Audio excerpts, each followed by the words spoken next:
Depuis des mois, je suis pris d'assaut par une question. Pourquoi des jeunes hommes et des jeunes femmes nés dans mon pays, issus de ma culture, dont les appartenances semblent recouvrir les miennes, décident-ils de partir dans un pays en guerre et pour certains, de tuer au nom d'un Dieu qui est aussi le mien? C'est avec ces mots que l'islamologue et chercheur Rachid Benzine explique ce qui a motivé son roman, ou plutôt ses lettres à Nour.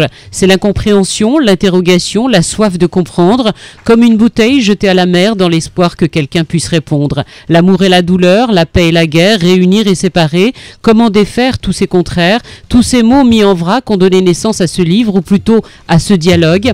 Des lettres entre un père, intellectuel, musulman, pratiquant, vivant sa religion comme un message de paix et d'amour à sa fille, partie en Irak rejoindre l'homme qu'elle a épousé, un homme engagé au sein de Daesh. De ce roman est née une pièce de théâtre, Lettre à Nour. Pour tous ceux qui nous écoutent, qu'est-ce qu'il dit à sa fille, ce père, et qu'est-ce que sa fille lui répond?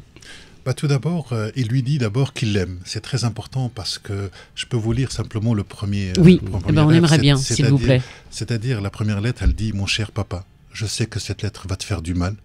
Pourtant, je veux te dire combien je t'aime. Papa, je t'ai demandé l'autorisation de passer quelques jours chez tante Safia. Je n'y suis pas allé. Pardonne-moi, je t'ai menti.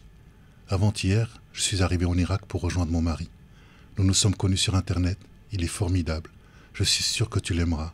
C'est un responsable régional de l'État islamique, tu sais.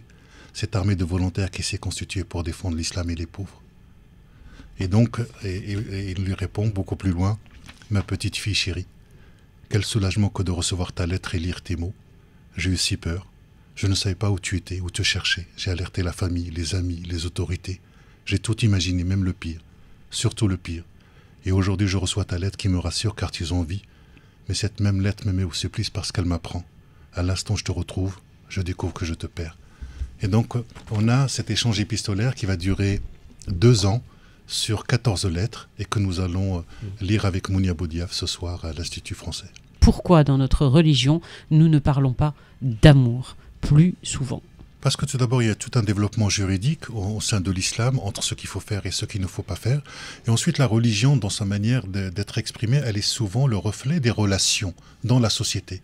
Et plus les relations dans la société sont violentes et conflictuelles, plus le discours sera conflictuel. Et il ne faut pas oublier que ceux qui prennent la parole religieuse ont une responsabilité vis-à-vis de Dieu et vis-à-vis des hommes, mais que souvent le discours religieux est utilisé comme instance de pouvoir et de coercition et de contrainte et de menace.